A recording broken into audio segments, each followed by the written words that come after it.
유전공학과 의학, 로봇기술, 컴퓨터의 발달은 인간과 로봇의 경계마저 허물고 있습니다. 인간과 로봇의 경계를 허문 이들을 사이보그라고 부릅니다. 사이보그 시티즌에서 크리스 그레이는 사이보그를 자연적인 요소와 인공적인 요소를 하나의 시스템 안에 결합한 자가조절 유기체로 정의합니다. 이 정의에 따르면 인공장기를 이식했거나 신경보철을 한 사람, 예방접종을 하거나 향정신성 약품을 복용한 사람은 모두 사이보그입니다. 그래서 지금 우리를 지칭하는 가장 정확한 용어는 인간이 아니라 사이보그입니다. 이미 인간 대부분은 사이보그입니다. 아이는 태어나자마자 예방접종으로 사이보그가 됩니다. 크리스 그레이는 사이보그가 굳이 부분적으로나마 꼭 인간일 필요는 없다라며 기술적 관점에서는 로봇조차도 인간과 같은 사이보그라고 주장합니다. 나노기술, 유전공학, 바이오기술, 소재기술이 조금 더 발전하면 인간의 몸과 로봇의 몸조차 구분하기 어려워집니다. 이처럼 인간의 신체를 개조해 인간보다 훨씬 뛰어난 능력을 갖춘 인간이 만들어집니다. 지금의 사이보그는 순수 인간에 가깝지만 기술의 발전으로 점점 로봇에 가까워집니다. 이미 우리는 트랜스휴먼이 돼가고 있습니다. 2018년 세상을 떠난 스티븐 호킹은 근육의 운동 기능이 상실돼 거의 움직이지 못했습니다. 하지만 그가 착용한 안경이 뇌파를 인식해 컴퓨터로 전송하고 컴퓨터는 그의 생각을 모니터에 글로 보여줬습니다. 이를 인터넷을 활용해 원격지에 다른 사람에게 전송할 수도 있습니다. 원격지에 떨어진 사람은 다시 뇌파를 인터넷으로 전송할 수 있습니다. 이것은 우리가 텔레파시라고 부르는 오감을 사용하지 않고 생각이나 감정을 주고받는 능력입니다. 2025년부터는 많은 사람이 키보드나 마우스가 아닌 생각으로 컴퓨터와 인터넷을 활용하기 시작할 것입니다. 세컨드 사이트가 개발한 인공눈 오리온은 안경에 장착된 카메라로 사물을 촬영해 전기 신호로 변환한 후 시각장애인에게 240픽셀 이미지로 보여줍니다. 인간이 맨눈으로 100만 픽셀 정도를 구분할 수 있으니 240픽셀은 대략적인 형체만 알아볼 수 있는 수준입니다. 하지만 1000픽셀에 가까워지면 대부분 사물의 경계를 명확하게 구분할 수 있게 돼 일반인과 큰 차이 없이 생활할 수 있습니다. 2025년이 되면 인간의 시각보다 더 정밀하게 볼 수 있는 인공눈이 등장합니다. 이때부터는 시각장애인이 아닌 사람도 어떤 눈을 가질 것인지 고민하게 됩니다. 스마트 의족이나 의수는 장애인의 삶을 획기적으로 개선하는 도구입니다. RSL 스티퍼에서 개발한 의수 비바이오닉은 착용과 동시에 뇌에서 팔로 내려오는 신경망과 연결됩니다. 신경망과 연결되면 의수가 뇌파를 인식하기 때문에 생각만으로도 동작을 수행할 수 있습니다. 악수하는 것은 물론 달걀과 같은 부서지기 쉬운 물건도 집을 수 있고 키보드를 사용하거나 동전을 짚고 신발끈을 묶을 수도 있습니다. 의수의 표면도 실리콘과 특수 소재로 감싸 실제 손과 유사합니다. 인공근육 개발도 크게 진전되고 있습니다. 2019년 7월에는 한양대가 참여한 국제연구팀이 인간의 근육보다 40배 더 힘을 낼 수 있는 인공근육을 개발했다고 사이언스에 발표했습니다. 이 인공근육은 인간의 근육을 모방해 제작했는데 가볍고 유연해서 소형 의료장비나 혈관에 투입하는 나노로봇 등에 활용할 수 있습니다.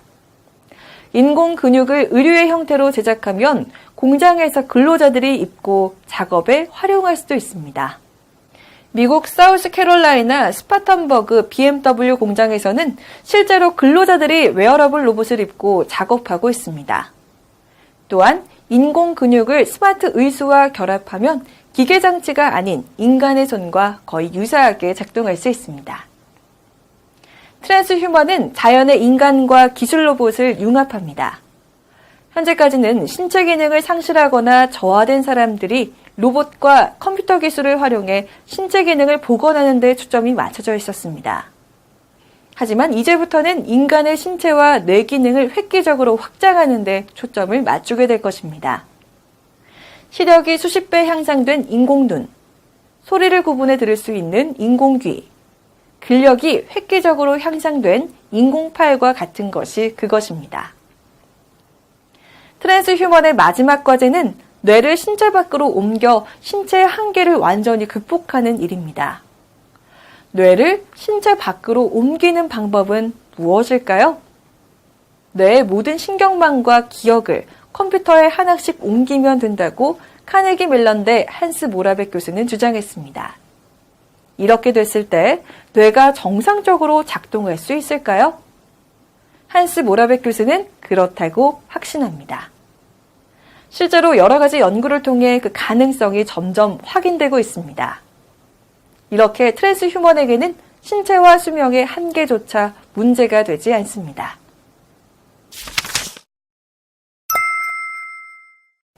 (2013년) 미국 정부는 브레인 이니셔티브를 발표했습니다. 브레인 이니셔티브의 원래 이름은 Brain Research Through Advancing Innovative Neurotechnologies Initiative입니다. 3조 5천억 원을 뇌 연구에 투자해서 치매와 같은 인간의 질병 치료는 물론 인간의 뇌를 모방한 인공지능 개발에 활용하겠다는 계획입니다. 이 프로젝트의 목표는 뇌의 모든 신경 구조를 세포 단위까지 확인해 뇌지도를 만드는 것입니다. 뇌는 약 1천억 개의 뉴런으로 구성되어 있고 각각의 뉴런은 약 1만 개의 다른 뉴런과 연결된 상상하기 어려울 정도로 복잡한 구조입니다. 하지만 뇌지도가 만들어지면 뇌의 정보 처리 체계를 완벽하게 파악할 수 있습니다. 뇌가 정보를 처리하는 체계가 파악되면 인간의 뇌와 똑같은 인공지능을 만들 수 있게 됩니다. 인간의 뇌와 똑같은 인공지능을 만들 수 있게 되면 그보다 훨씬 복잡하고 뛰어난 인공지능을 만들 수 있게 됩니다. 이렇게 만들어진 인공지능은 인간을 완전히 신체에서 벗어날 수 있게 해주며 수명의 한계를 없애주며 인공 일반지능을 갖춘 신과 같은 트랜스휴먼을 만들어줍니다. 유럽연합도 2013년부터 25개국 135개 기관이 참여하는 휴먼 브레인 프로젝트에 1조 5천억 원을 투자해 가동하고 있습니다. 프로젝트의 목적은 뉴런이 작동하는 인간 뇌를 대신할 뉴로 컴퓨터인 로봇뇌를 개발하는 것이며 두 개의 프로젝트로 나눠서 진행 중입니다. 한 프로젝트는 로봇뇌를 생물학적으로 인간의 신경세포와 유사하게 디지털이 아닌 아날로그 방식으로 만듭니다. 다른 프로젝트에서는 미국의 브레인 이니셔티브처럼 디지털로 로봇뇌를 만듭니다. 2019년에 이미 프로토타입 수준의 로봇뇌가 만들어졌으며 최종적으로는 인간과 똑같이 사고하는 로봇뇌를 만들게 될 것입니다. 레이 커즈와일과 같은 컴퓨터를 전공한 미래학자들은 컴퓨터의 미래를 인간보다 모든 면에서 뛰어난 인공 일반지능의 출현으로 설명합니다. 레이 커즈와일은 이 시기를 대략 2045년경으로 추정합니다. 인공 일반지능은 한 분야에서만 뛰어난 기능을 발휘하는 인공 특수지능이 모든 분야로 확대된다는 의미입니다. 세계 최고의 의사이자 바둑기사이고 건축 설계자이며 회계사인 사람을 컴퓨터나 로봇으로 구현했다고 생각하면 됩니다. 여기에는 논란이 무척 많습니다. 인공 일반지능이 출현하면 로봇이 인간을 어떻게 판단할 것인지, 과연 인간이 인공 일반지능 로봇을 통제할 수 있을 것인지, 창의성을 갖춘 로봇이 등장하는 일이 정말로 가능한지 등입니다. 한스 모라백 교수의 주장대로 로봇의 인공 뇌에 인간의 뇌를 복제해 넣는다는 것은 컴퓨터에 연결된 뇌가 탄생하는다는 말과 같습니다. 인간이 인공 일반지능을 갖춘 뇌를 갖게 되는 것입니다. 뇌를 로봇의 머리인 컴퓨터에 옮기는 것과는 반대로 대량의 기억이나 지식을 뇌의 기능과 결합하는 방법도 있습니다. 대규모 메모리 칩을 뇌와 연결해 활용하는 방법이 그것입니다. 이런 방법을 연구하는 이유는 특정 분야의 전문가가 다른 분야의 전문 지식을 적용해 활용할 수 있기 때문입니다. 우주 비행사들이 달이나 화성에 가서 활용할 지식을 미리 저장해뒀다가 현장에서 사용할 수 있습니다. 이렇게 뇌에 메모리 칩을 연결해 지식을 활용할 수 있으면 필요한 지식을 메모리 칩에 실시간으로 전송할 수도 있습니다. 그뿐만 아니라 알츠하이머와 같은 퇴행성 뇌질환자의 기억을 보조해 정상적인 생활을 가능하게 할 수도 있습니다. 이처럼 인간의 뇌는 무한의 속도로 무한 확장하고 있습니다.